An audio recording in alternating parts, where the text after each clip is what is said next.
Hello guys, and welcome to a new Steel Division video today by me, Vulcan. Today I am joined once again by Val. Hello everyone. Today we're going to be moving on with game 2 of a best of 3 between YueJin and Corbeau in the grand final of the 4th Asia Pacific tournament. Today we are going to be seeing Caumont Levant, and on the first axis side, YueJin is of course using his 716th and Corbeau using the 3rd Fallschirmjäger once again. So obviously same divisions throughout the entire tournament, and that's no change for the final. What do you expect to see in this one, Val? To be honest, I won't be surprised if we saw something similar to last game actually. I feel like this is one of those maps where, you know, Corbeau on this right hand side, he does have a lot of defensive power. He's got this large amount of forest cover that means that his Fallschirmjägers can operate really safe. But equally, there's a lot of open ground for him to push into. That being said, though, YueJin has some, fantastic options early on, but as time goes on, and Corbeau starts racking up those kind of 2-star 109s, the HS129s, that sort of thing, YueJin's AT in this kind of more open side becomes less of a problem, and we might be able to see Corbeau take advantage later on in the game, perhaps, and make a push like that.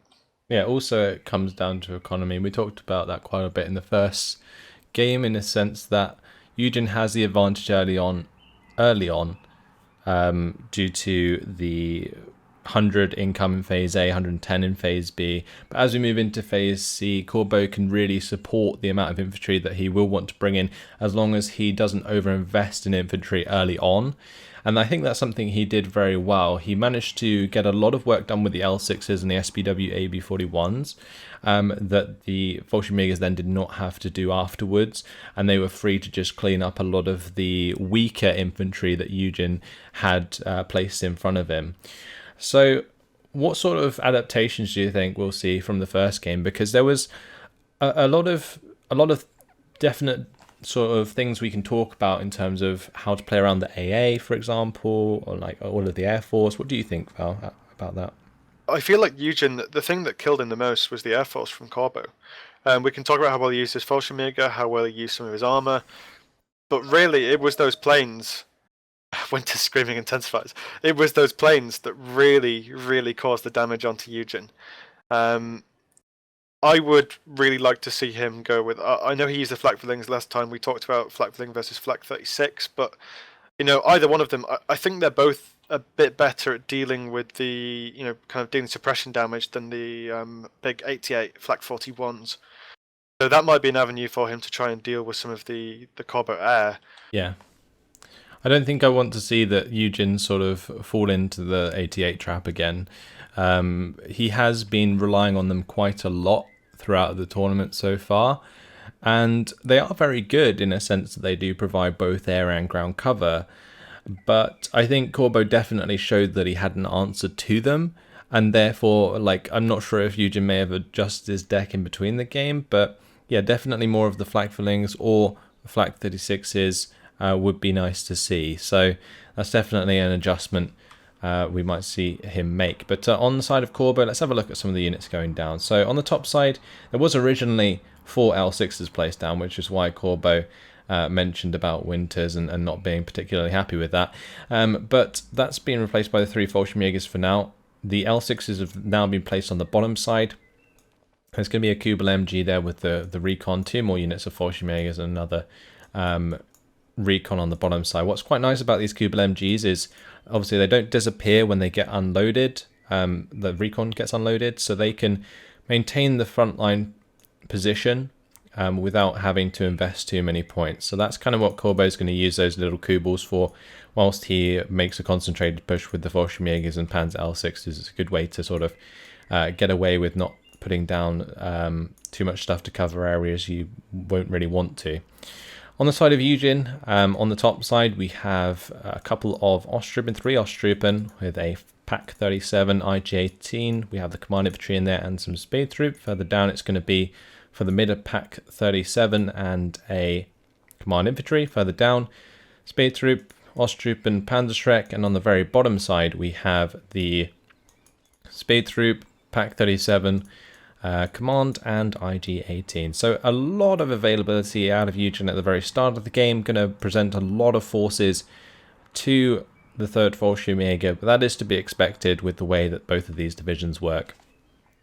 I do wonder if Corbeau can make some ground on this bottom side. It's got kind of, a nice little bit of tree cover here further into the blue side. If he can potentially make a push here early on, he might be able to do a good job of sort of holding a small lead there, maybe. Especially if this AT goes down on the bottom side, the 37, I believe. What's YueJin going to do? He does have one Panzerschreck squad a bit further up, but that, I imagine, isn't really probably going to be going down quite as far as the other units. So these L6s, we've seen just what they can do, just how much the HE output it spits out is. So YueJin has to be very careful here, I think. Yeah, it's all down to the Pak 37, same as last game. Just if they can pick up some early kills onto the L6s from range, or just pin them down, then that'd be very nice to see. We did see Corbeau briefly ping out there that this is sort of a strategy that he goes for, with like the double L6, double Fallschirmjäger push. And he's hoping that YueJin isn't going to expect it twice, but I think the way that YueJin deploys in general sort of masks himself from that attack anywhere on the map either way, because the Pak 37 still spread out quite evenly. You have the Panzerschreck obviously heading down to the bottom side now. We can see that happening. One unit of sort of speeds through for the mid. The Pak 37 and Command, they're going to be used to keep the front line forwards. Quite a concentrated amount of forces heading towards that top tree line area. But I'm not really sure how they're going to match up with Fallschirmjägers. Fallschirmjägers actually don't do too well at close range, though. They have a limited 6 HE, which isn't that much more than like an Osttrooper at close range. So that's something that maybe YueJin could take advantage of and maybe use to sort of deplete the health of some of the Fallschirmjägers early on. But these Fallschirmjägers making a lot of ground down here. Can the Pak 37 maybe take one out? It's going to be aiming at the Panzer L6, but it's been losing its line of sight. But one of the Panzerjägers or Fallschirmjägers does get taken out by the Panzerschreck. We see the Fallschirmjäger take out one of the infantry units on the side of YueJin. So both trading infantry, but with the Fallschirmjägers taking out the Pak 37, these L6s are free to go. This is really, really unfortunate here for YueJin. He doesn't bring an AA piece at the start of the game, and honestly, that's a tax that you probably should be paying against the Fallschirmjäger deck with Corbeau at the helm. This is kind of what I talked about. This is a potential here for Corbeau to get into a position that kind of suits him earlier on. You can get a lot of nice ground on this bottom side. Now YueJin's bringing reinforcements in, but honestly, with the terrain here, I'm not sure exactly how successful they'll be. Yeah, these Fallschirmjägers can get into really, really good positions now, especially with these buildings under their control. But yeah, the ME-109 G6R6 straight off the bat there, really just catching YueJin off guard once again when it probably shouldn't have. And that is not a good place for YueJin to be. He is now going to be investing in an AA piece. It's going to be a flak-filling at the start here. IG-18 going to come under the strafing run, the smoke cover.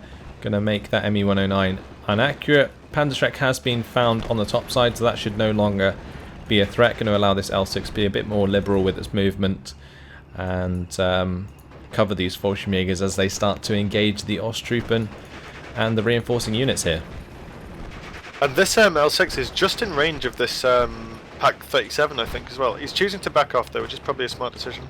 Yeah, he gets it behind the tree line there. We will see him probably try and use this smoke cover that YueJin has provided to swing them round on the bottom side. But YueJin, really smart placement with his Panzerschrecks right now. He's bringing in one to sort of sit on this bottom line or bottom side tree line. If he can get it into cover before the L6 comes round, he might be able to find a kill onto that L6 quite nicely. This other Panzerschreck's approaching from the other side, and yeah, that sort of two-prong approach there with those Panzerschrecks could make a difference. And we see this flak-filling as well coming into effect here, kind of forcing this G6R6 to move back a bit. But this is, I think, Corbeau probably suffering from something he seems to be suffering from a lot, which is maybe being a little too aggressive with his L6s. This Panzerschreck squad, if it gets the lock on first, will probably definitely kill it at this range. Yeah, this L6 though, oh yeah, falling back, driver wounded, Panzerschreck's got plenty of time, but Grimfjord did surrender one of the Fallschirmjägers. It did happen. I was just watching that to see if those Grenfjord would catch out the Fallschirmjägers, and they did. And that is not good for Corbeau. He's now lost his L6 and the Fallschirmjäger. Now this Pack 37 is going to be able to get some shots towards the other L6 and does get the kill. That is huge. The unvetted Pack 37 under pressure gets a second shot on target. And I tell you what, these Pack 37s have really been surprising me with their hits so far in this series, both game 1 and now game 2. Really cleans up a lot of the threat from Corbeau on the bottom side. I feel like this must really, really suck if you're Corbeau, because that was potentially a sort of, I mean, not game winning, but you know, a really, really strong start that he had. And I feel like we've seen this from before, where he does this fantastic play, gets all the way to the front, and then he just doesn't respect the Panzerschrecks or doesn't respect whatever AT is up against. He ends up losing those L6s, and we see he's got one of them just running all the way from base. The only reason why he's not losing more ground here is because YueJin doesn't really have the sort of very fast mobile units on the field to go and exploit this right now. That might be a saving grace and might give him enough time to get this L6 in place. Yeah, it's just a trouble with the 716th in general.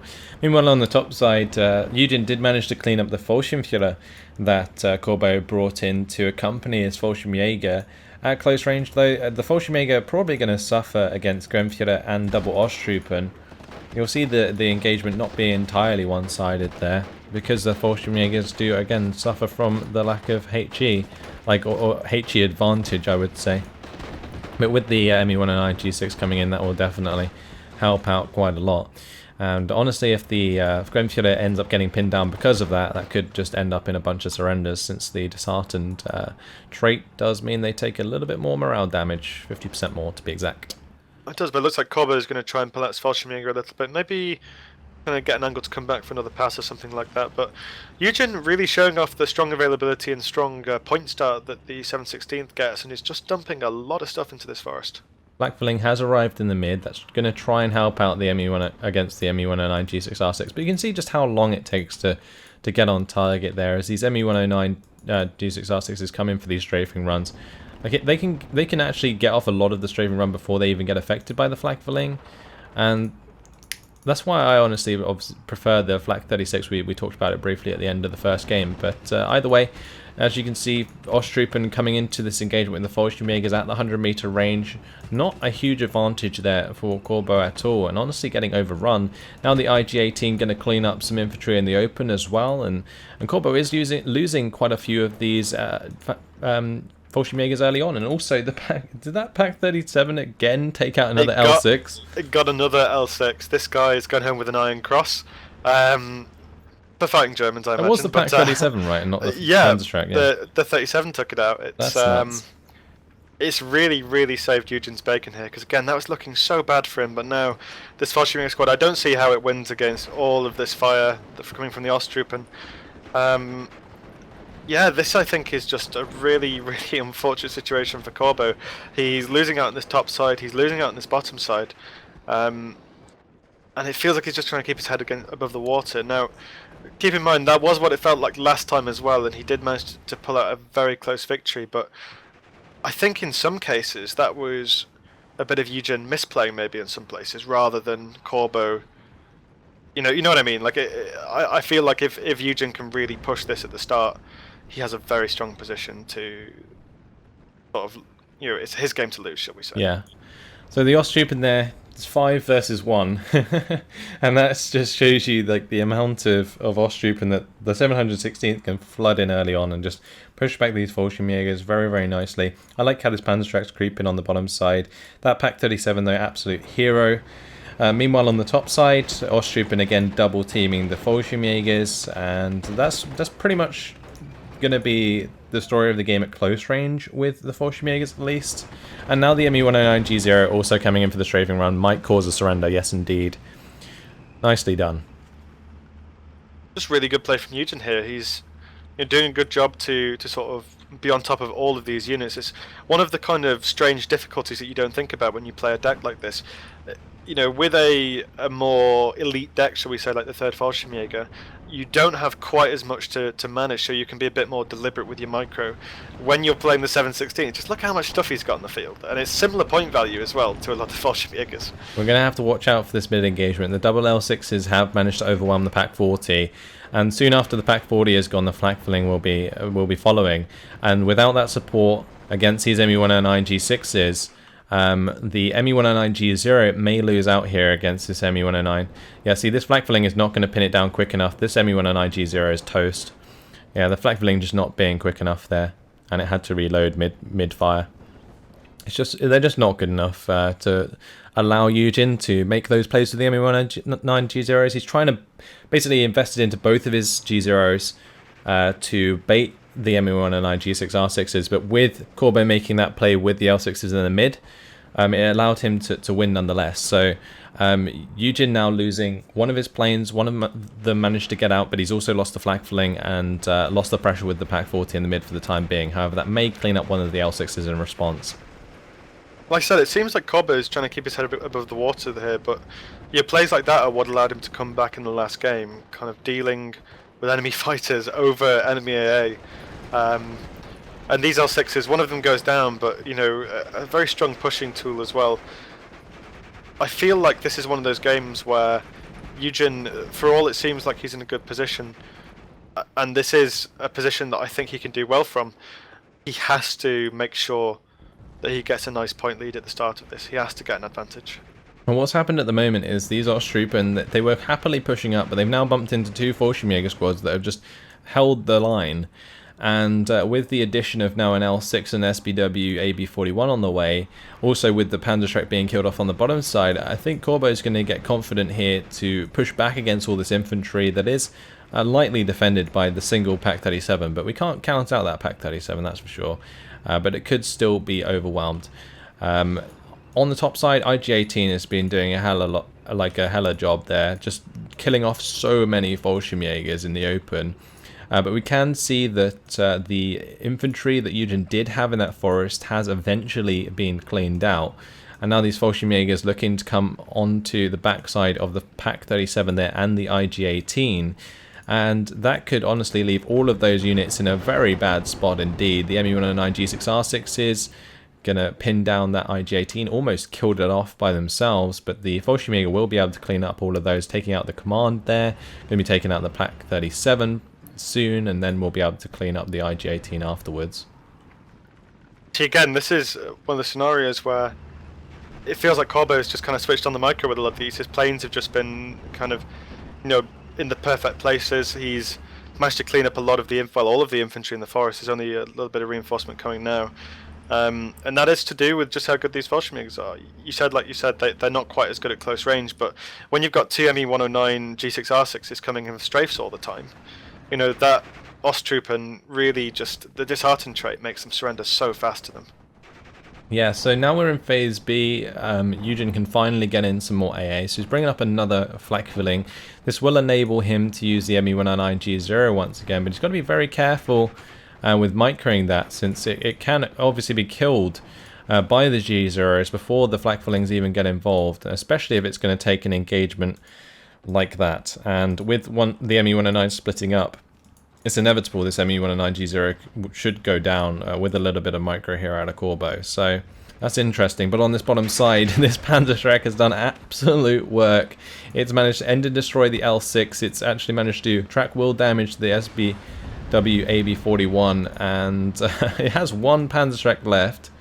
I'm not sure it's going to be quite in range. Yeah, the SBW is going to be able to fall back from that, but fantastic job preventing that aggression out of Corbeau. But now we're looking at aggression on the top side, as Corbeau does come in with the Scharfschütze and the Fallschirmjäger, followed up by this L6. And against Pioneers, the L6 can do a lot of damage if there's no Panzerschreck, but the Panzerschreck is on the way actually, so that should be able to get into a position in this forest that could make things difficult for the L6. I feel like we're seeing a repeat of last game here almost, where we've got just this really well played trifecta of elite infantry, kind of support tanks like the L6 and planes, and I really do worry a bit for YueJin that he might fall victim to what happened last game as well. I feel like against this division in Corbeau's hands, you need to try and get yourself a lead earlier on. because when it gets to C phase in 6 minutes, the amount of points that Corbeau's going to bring in will just start to overwhelm you, even if his availability probably isn't quite as nice.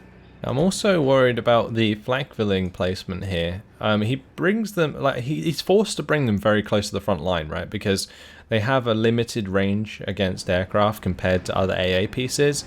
And I really feel that sort of leaves them vulnerable to these units that are pushing very aggressively. Yes, the Panzerschreck here, just in time to take out that SBW.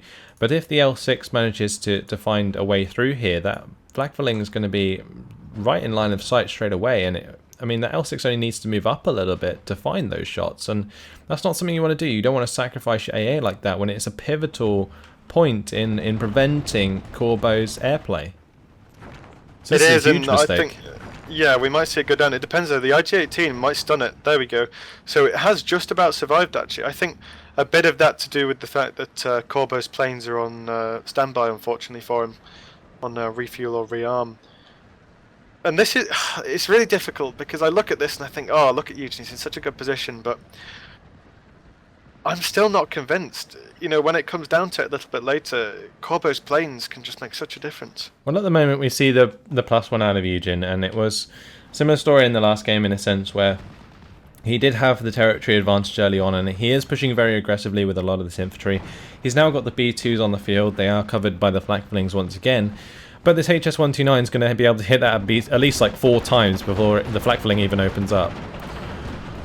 And that's going to cause the B2 to go down regardless of the flak filling being available. And, well, the flak filling is now going to find itself strafed to oblivion as well by the ME-109G6R6s. And the ME-109G6R6 out the side of YueJin, again, not going to be enough. Now the flak 41 might be able to save it, but, I mean, like, YueJin's almost baiting himself by relying on the flak fillings. That's what it feels like, because that he probably thought, oh, you know, that B2 is right next to their AAPs, surely it's fine. But in this case, obviously not. And the ME-109 G6R6s do manage to clean up YueJin's.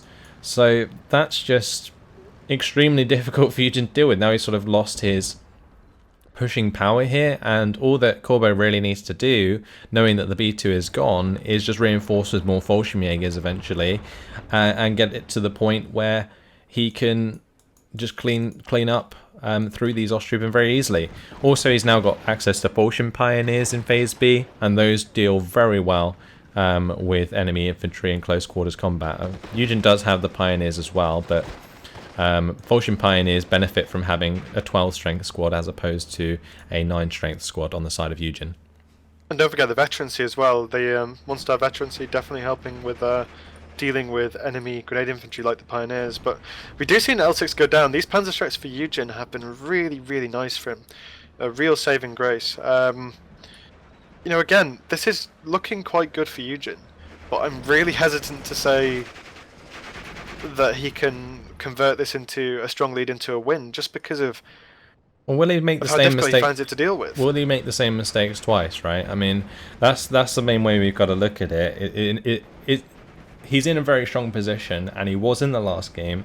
Will he allow it to fall away from him? That is basically what we've got to keep an eye on. And currently he's 56% territory lead, counting up to 550 points. You know, it is relatively significant. If he can find even a +2 by killing this Fallschirmjäger in the mid here, that will possibly push it even to a +2. This Fallschirmjäger in the main forest area on the top side is the only thing standing between him and victory in that forest, but another one going to be backing him up. The Fallschirm Pioneers did actually get traded with an engineer in the end. But yeah, if that Fallschirmjäger goes down, the Fallschirm Pioneers might trade with the Pioneers. We'll have to wait and see. So the grenades are going to go. Yeah, the Fallschirmjäger is going to get surrendered. Both players trying to run away from the enemy's grenades, but Corbeau doing a much better job of that. YueJin now going to have to run away with his, and forest control goes back in favor of Corbeau. So I think YueJin's kind of struggling to find ground that kind of sticks right now, especially with, like, again, this elite infantry coming in quite freely now to take ground. The SBW AB41 has managed to pick off this Pack 37 down here, cleaned up some more infantry, found a little salient back in favor of himself on Corbeau's side of things. And yeah, with the B2 not being a threat, infantry is quite free to just come in into the face of the Osttroop and can kind of shrug off its fire. As soon as they unload, they'll absolutely tear them apart. Fallschirmjäger is going to be engaging the Italian infantry in the forest there. Will likely pin them down and get a surrender. Although I don't think they're quite in range just yet. Corbeau's going to sneak forwards and find that. Panzerschrecks were coming in to try and help out, but probably should back off now, since he's going to want to keep that there to ambush future armoured units. But Flak 41 cleans up the SBW on the bottom side, going to now be suppressing the ME-109 G6R6 from a distance. Double flak-filling is on the field, triple flak-filling actually, and a Flak 41. It looks like YueJin's AA is a lot stronger than it was in the last game. It kind of got picked apart quite early on, especially by the SBW AB41s. When they got in the back line, they ruined the Flak 41s, they ruined the Flak fillings. But if YueJin allows that to build up, he can definitely work from that as a basis to make more ground. I feel like with the 716th as well, you win by playing this kind of like almost like a slow crushing style where you just build up more and more small advantages, and before you know it, you've just got far more than the enemy. But you know, you do still have to be careful. As we see, these Osttroopen are just getting, you know, fall backed left, right, and centre. He doesn't really have, you know, kind of much of a chance when. Well, now when C-Phase comes around, when more of these elite infantry come in, I think Corbeau's probably got. You know, I imagine his deck must be absolute chock-a-block for as much of it as you can get, because he seemed like this game I imagine a lot, and last game as well. He had a ridiculous amount, even in C-Phase, that he could bring in. Yeah. And I feel like this forest is, you know, almost on borrowed time. Yeah, kind of. I mean, there is a lot of pioneers in favour of YueJin as well. Just depends how many of them he decides to bring in with his division. But the SBW AB41, the thing I was just sort of face-palming at just now, was that it was allowed to kill a flak filling. And I was just saying how strong this AA net was because the SBWs hadn't killed it yet, and then an SBW goes ahead and kills one of the flak fillings. I mean, that's the thing that YueJin has to be really careful with, especially due to the placement of the flak fillings and the fact that they are short range. And once again there, he's allowing it to happen. The 88 was in position to maybe try and take out the SBW AB41, but I don't think it was unloaded just yet. So it was, yeah, that's really, really unfortunate. Now more pioneers coming in, they're going to be looking to take out the Fallschirmjäger here. Fallschirm pioneers are falling back, but probably will get out of there as another unit does come in, but the Panzerschreck going to be sniping it. Really, really good shot there from the Panzerschreck, killing infantry before they unload on that top side. ME-109 G6R6 is going to be forced back by the A8 for the on this bottom, but did get enough of a strafe onto the Flak 41 that allows this SBW AB41 once again to just rush it down. Well, see, this is what happened last time. Yeah, exactly the same. Now, granted, I feel like YueJin kind of pulled a bit of a fast one over Corbeau in the topside forest. Those two Panzerschreck squads were in really nice positions to kill the Fallschirmjägers before they could unload, but, you know, we're at this position here where, if you look on this bottom side, it has the potential to really fall apart a bit, I think, for YueJin if he's not careful. Oh, 88 though, was allowed to fire. Wow. The Corbeau kind of messed that one up. He had all the chances in the world. Panzerschreck, though, in the mid, though, taking out another reinforcing infantry. And honestly, if Corbeau keeps letting really expensive units of infantry die for free to these Panzerschrecks, that is going to end up very, very bad indeed. More pioneers arriving for this forest area. They're not as useful once the forest's already taken, but still going to make it difficult for Corbeau to contest. It's still only a +1 in favour of YueJin, but we're counting up towards the 1,000 point mark now. Corbeau now coming in with the off-map 380mm off-map, looking to start to pick off the Flak 41s, enable his aircraft once again. This is what you want if you want to try and clear out this forest, I think. The 380mm it's big, okay, it's really big.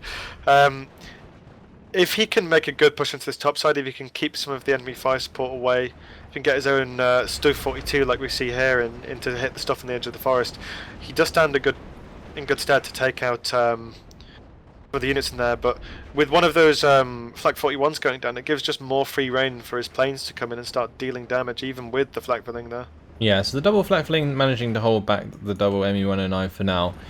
But how long is it going to take until this 380mm finds its way to this forest? I mean, that's going to kill a lot of stuff if it hits there, but I think Corbeau's more concerned about the anti-air, and I like that he knows his game plan, right? I reckon it could be very easy to think, oh, this is going to be a beautiful strike against all of this infantry, but at the end of the day, he's still going to be able to do that with his ME-109s, regardless. So as long as they can remain in the air and the AA is taken care of, then off-mapping the AA is the better choice. So although it may take a little while longer, it's only a +1. 1,000 points hasn't been breached yet, will be shortly. But it's not, I mean, he's proven last time that a comeback is possible from being that far behind. He definitely has, and when this comes in and takes out the Flak 41 on this bottom side, then it's the Flakflings, and they have, like we mentioned before, they have less range. You can work around that, and if you try and deal with this bottom side, you can avoid the Flakflings altogether. Corbeau is going to have to be a little bit careful in the meantime, flying over all these, this now triple Flakfling in the mid. That could end up doing a lot of damage. Flak 41 hasn't been taken out just yet, but the Stuhr 42 does have the 1,200 meter range, so we'll be able to get a couple of direct shots here onto the Flak 41 and do a lot of damage in the process. Looks like this Corbeau is now moving up for the last strike. Probably going to try and pick off these Flakflings in the mid. That's what I'd like. That's where I'd like to see the sort of off-map strike go, rather than onto the sort of forest area itself, since the Stuhr 42s are doing a great job at covering that for the time being. They are doing it. I would be afraid of this Pack 40 though, because if one of this does go down, and there's a position here where he might be able to take out one and the other Stuhr might not be able to respond. So, you know, if YueJin does get quite, I don't want to say lucky, but if he gets a good first shot, shall we say, that could give him a bit of breathing room on this top side. Yeah, so the first shot there from the Pack 40 does miss. The off-map is going to be placed on top of the Flakflings. We can see ME-109 G6 R6 going to be coming in for the strafing run. Pack 40 does not do the job in time. Stuhr 42 is not even pinned, and not entirely, and now that Pack 40 is going to come under a lot of fire. On the bottom side, Stuhr 42 did clean up the Flak 41 down there, and honestly, Corbeau's just found ways once again to get rid of YueJin's anti-air. And yeah, with these Flakflings most likely going to die to this off-map, I'm just waiting for like a HS-129 to smash this Marder 1 and Panzer Bits of the Rain on this bottom side. It almost feels inevitable, to be honest. When you compare this game to last game, you know, I don't want to call it that Corbeau's going to come out on top, but it's almost playing out the same. You know, YueJin's doing really well. It looks like it's going really well. Then all of a sudden, he just can't keep up with the enemy air. You know, you get these Stuhr 42s coming in, but that's not to say it's over. YueJin can hold on here. He's still got the +1. I think if he reinforces correctly, if he puts the right attention to dealing with the enemy Stuhs in the bottom, here we go. He can do it. HS-129 does come in right on cue, takes out the Marder 1. That's just insane. The Corbeau, I knew exactly what he was getting up to, and he just, yeah, he followed it to a T there, just making sure he picks up the AA, leaves a lot of these units on the bottom side exposed, and regardless of the fact there's a Flak 41 here on its own, not going to be enough. And now that last off-map, actually that's a new off-map coming in, that's now going to hit the forest. And, I'm waiting for this one. That is going to be a juicy strike. It is. Unfortunately for Corbeau though, he does lose the Stuhr on the bottom side. Yeah. The 109's a little bit too late coming in to stun the 41. Yeah, so the 41 does kill that, and we also see some of the infantry get killed off there. The Italian infantry cleaning up the infantry down there. Stuhr 42 is trying to engage the IG-18, but has been fallen back in front of the Osttruppen. Osttruppen surrendering Stuhr 42, but there is a huge air presence still. ME-109s might just be able to hold this back. In comes that off-map strike, takes out the IG-18, takes out the Pack 40. Can it take out the Flakfling as well? I have no idea what that Flakfling is doing there. And also the Caumont goes down as well. That was a huge and very damaging strike there out of Corbeau. Really, really good stuff. Won't have seen all of the kills that occurred. Normally only the first one of the strike does kind of pop up for a little while. But very, very nice opener for all of these Fallschirm Pioneers to now push on through, and this Stür 42 is engaging the SDK of Z7 before it's unloaded the Flak 41. Oh, YueJin just notices that in time, but with the ME109s now strafing the 88 instead, it's right in front of a Stür 42. That's not going to work out very well. I think despite all this, this is still kind of, you know, if Corbeau's going to make this comeback, he's leaving it a bit close to the wire. Oh, he's doing it again. He's teasing us. Well, he's got the advantage. If I was a betting man, I'd bet on Corbeau right now. I just feel it. You know, this is played out just like the last game. It really is. But I think this is a bit more difficult to push into. There's a lot more open ground. And you know, if he loses stuff like this in the bottom, if the Fallschirmjäger actually they fail to do it, but you know, if he can take out units of transport, see if he can get kind of the Panzerhaubitze Lorraine in to kind of deal with some of these Fallschirmjägers, he can keep onto this advantage and he can use it to win the game. He just has to be careful of just how many points Corbeau can bring to the field. Another mistake there by Corbeau, allowing another infantry squad to go down for free. Big mistakes, honestly. You should never see that at this high level of play. It just shows that they're getting a little over-eager with their unit placement. The Flak 41 does go down on the top side. Off-map has come in onto the last couple squads of Pioneers. It looks like it is going to completely clean those up. One man now running away on his own with no grenades in hand. So that Fallschirm Pioneer that's moving in is not going to have a hard time at all. But one thing I'm a little bit worried about is Corbeau sort of, again, just sort of being a bit careless with his units. We again saw it in the last game. He brings in the Stugs, or the Stür 42s, and allows them to get killed unnecessarily, in my opinion. And that's definitely a bad habit. Yes, he needs to sort of, I guess, be aggressive with his unit placement because he is quite behind. But at the same time, you don't want to just throw them away. And if he could play a little bit more cautiously, get his Fallschirmjägers ahead of his Stugs and stuff, then it would stop his Stugs from being taken out. Now, same deal on this bottom side. Stugs are going to have to back off here because this infantry got remarkably close to a Panzerfaust, but on the wrong side of the tree line. So Stug 3 getting away with that. But yeah, these Panzerjägers or Fallschirmjägers need to recover and come back and kill off this infantry very quickly. There is a definite time limit here, and whether or not Corbeau is going to bring it back remains to be seen. Like we said a little bit ago, you know, he now has the points advantage coming in, but he's just being really careless. Another Stür 42 went down on the top side. You shouldn't be losing a Stür 42 to you know, a Panzerfaust with 150 meter range like that. He does pick off the Flak 37 though, so this is one of those positions where there's not really much to stop this from just moving up in the mid. Yeah, Stür 42 did manage to clean up the Flakverling on the very top side. There's still 2 on the board, and I like that YueJin is focusing more on these Flakverlings. You can definitely see that the ME109 G6s aren't allowed to do as much damage, but saying that, the Stür 42 in the mid now takes out a Flakverling as well, and the AA is going to be continuously picked apart here, as the overwhelming amount of infantry starts to arrive on the side of Corbeau. He's managed to surrender a unit of infantry there, takes out the command in the process. Osttroopen are now being forced to fall back. Fallschirmjäger's recovering has allowed them to now accompany this Stug in a counter push. It does indeed. Pack 40 on the top side though. Yeah, they're still nearly going down to that Panzerschreck squad that cheekily got up there. Does take it out. Oh man. And again, it's kind of, I feel like if you're Corbeau, you can't at this point be losing units to those Panzerschreck squads like that. Equally though, you know, YueJin is a similar position to last time. He's just running out of steam a bit, I feel. Yeah, for sure. These infantry are really starting to surround him, and the fact that they freely move through that middle road just tells you how bad things are getting for YueJin. The Stür 42 looking to take out the Flakverling. The second Flakverling, HS-129, cleans up the Panzerhaubitze Lorraine.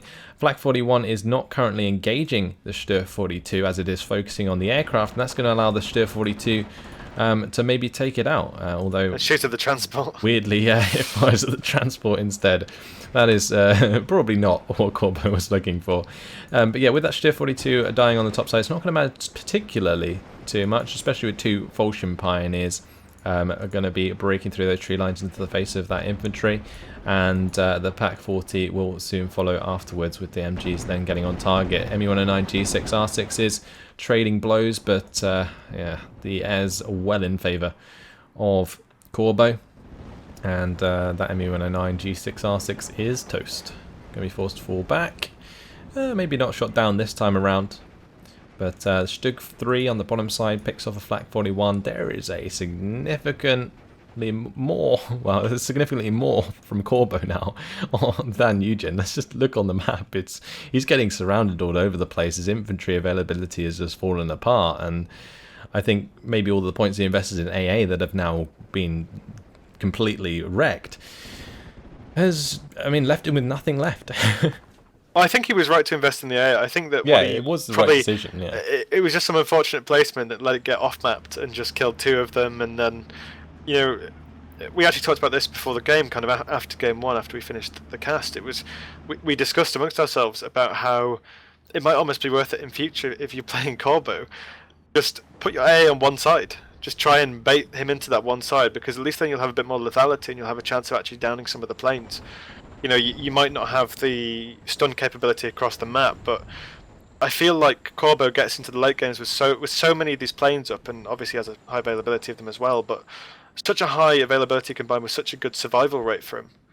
And it really shows, it really does. And then the time you get to the 145 points in C phase, you know, he's got a hell of a job to bring this back now. He is still, you know, still a victory for YueJin, but I feel like he can do it. He's got the stuff, and YueJin's just ran out of steam. Oh, YueJin's, you know, 4 minutes and 50 seconds left. It's +3 for Corbeau.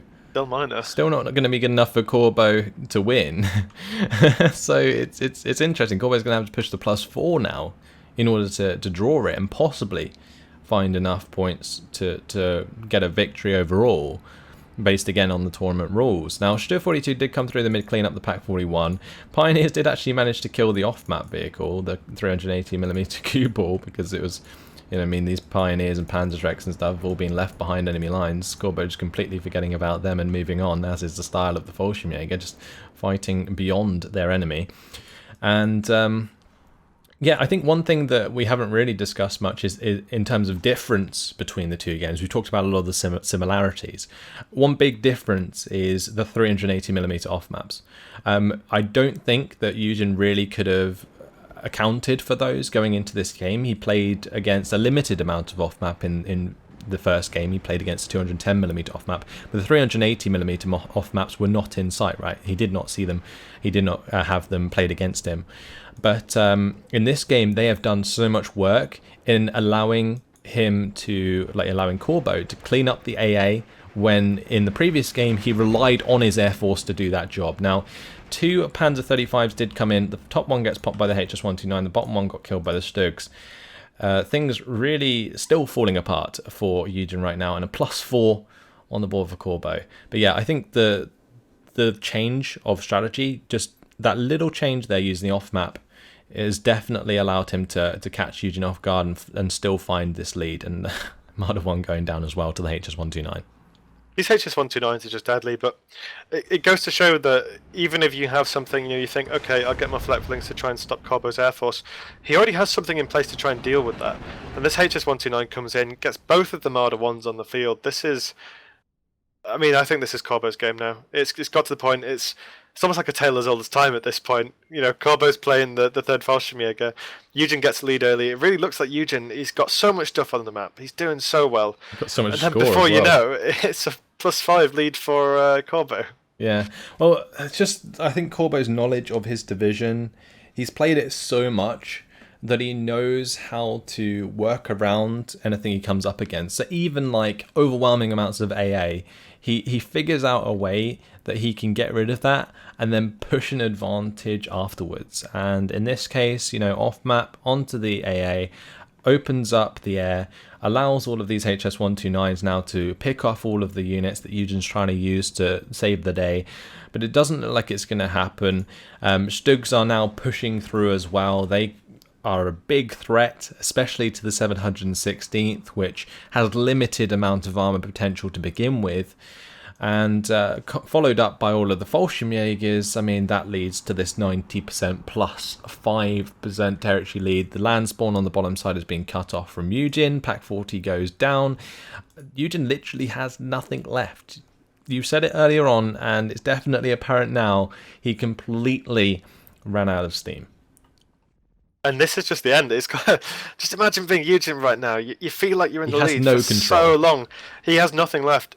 You know, his units are so far behind enemy lines, they don't even affect the map anymore. You know, he's not got the thing is, if you're in the airborne, position, not got command. If you're in the position of both these players, and YueJin's sitting at the 1,582 points right now, there's 1 minute left on the clock. Again, it's come down to that point again, where both players are sitting there trying to work out if they're going to win in time. But in both cases, YueJin had no control over that, and he's now going for a +6. It still says it's going to be a draw, but obviously with the +6, there's going to be more than enough to push over. Yeah, there's more than enough to push over. 40 seconds at +6 a tick. That's easily over the 1,582 mark. So yeah, that's pretty much job done. 96%. Both land spawns covered. YueJin cannot bring in anything for the last 20 seconds. That's not to say that this Panzerschreck hasn't been doing absolute work in the backline. It's killed off so many things. It killed off this Stug. It killed off a couple of infantry squads. It's now pinned down this Flak 41 behind enemy lines. The Panzerschreck running out of ammunition before it's dealt with, and well, this is, I think, the most territory I've seen anyone gain ever. Like 97% before the end of the game. That is incredible. Whole 40 minutes, and Corbeau there with the victory, 1,744 points over the 1,582. I feel commiserations and Auf Wiedersehen to YueJin, because he played well in the two games. It's just, you know, it got to that C phase. He didn't have enough of a lead. He didn't have enough material that he'd retained. I think that's the kind of thing as well. When you're playing against Corbeau, playing this division, you can't just trade point for point in the earlier phases of the game. You need to really, really be kind of trying to keep everything alive for as long as possible. And with YueJin, granted, I'm not saying this isn't how you should play the division. I mean, the 716th is one of the divisions known for the fact you've got all these cheap units, you've got all these Ostruppen you can just spam all over the field. He's got a lot of the good pioneers, he's just got a ton of infantry, but at the end of the day, it's not enough. Absolutely insane. But Corbeau there, going to be the victor, guys, of the 4th Asia Pacific tournament, so congratulations to him. He comes in from 3rd place in the 3rd Asia Pacific tournament, so finally got himself the 1st place, knocking YueJin off the throne. And yeah, fantastic stuff. Came in strong with his favourite division and definitely showed us how to play this. I mean, obviously there were a lot of mistakes. I think in both games, Corbeau could have sealed the deal a lot quicker if he was a lot less careless with his infantry and his Stugs. But regardless, he showed us two very significant strategies. The first one being more reliant on his air force, the second one being more reliant on his off-map. And it makes this third Fallschirmjäger look unstoppable. And that is just him being an extremely, extremely good player with this division. Now, in terms of score, you can see that Corbeau 4,370 kills, 2,770 losses there at the end. So even though it was that close, Corbeau with a significant lead from at least the mid-game. A lot of his Panzer L6s got taken out early on. But as we progressed, well, Corbeau certainly took it to YueJin, that's for sure. And the Fallschirmjägers making up a lot of ground against a lot of Ostruppen. The Me-109 G6R6 actually took out both of the G0s. And again, I think YueJin really baited himself with his own AA, thinking it would be more effective than it was, and ended up allowing his Air Force to be killed. And as soon as there's no Air Force contention, the third Fallschirmjäger runs wild. It really does. So anything else you'd like to say? No, just that. You know, it's a case of maybe a little bit unfortunate for YueJin, because I feel like this isn't probably the deck he wants to be playing into the third Fallschirmjäger, but, you know, as the rules of the tournament, this is what he's playing. And you know, his AA, I think it might have been a little bit too sort of separated, shall we say? Then even saying that though, then Corbeau's got the answer with the 380mm battery. So it's just Corbeau makes it so difficult to play against, and even with all the mistakes he made, it felt like he was kind of. We said it. It was something like 20 minutes in, YueJin was doing well, and I think it was either you or me said, you know, it's already looking like Corbeau's. He's got the potential to make this comeback, and it's because the deck is strong in Phase C. I imagine he's built his deck to be that way, and just in terms of the amount of material he's got, the efficiency with his planes, killing all the enemy planes, and losing. I don't know if he lost a single plane that game. He might have lost one, I think. Let me have a look through the history, but yeah, just really, really, really well played from Corbeau there, and a well-deserved victory. Yeah, well, I think Corbeau sets himself up to like have these early game sort of strategies with the L6s. I think he goes like double L6, double Fallschirmjäger, ME109, G6R6, right? And then he has like his other ones where he relies like more on Fallschirmjägers or like more on like his support units like Pack 41s and stuff. I've seen him play multiple different styles with this division, but regardless of whether or not that works going into Phase A and B, which in this case it generally didn't against the 716th, the division in general still plays towards Phase C since it has the 145 income, which is very significant. So that definitely helps him out a lot if he doesn't make those sort of early advantages for himself. But that's probably where we're going to be leaving it in this one. Hopefully you guys have enjoyed it. Congratulations to Corbeau for taking the first place in the 4th Asia Pacific tournament. Commiserations to YueJin taking 2nd place. Still very, very good though. And I'm very much looking forward to the 5th Asia Pacific tournament. That will be very exciting. But yeah, that's all. Thanks for watching, guys. Hope you enjoyed it, and we'll see you in the next one. Goodbye. Goodbye.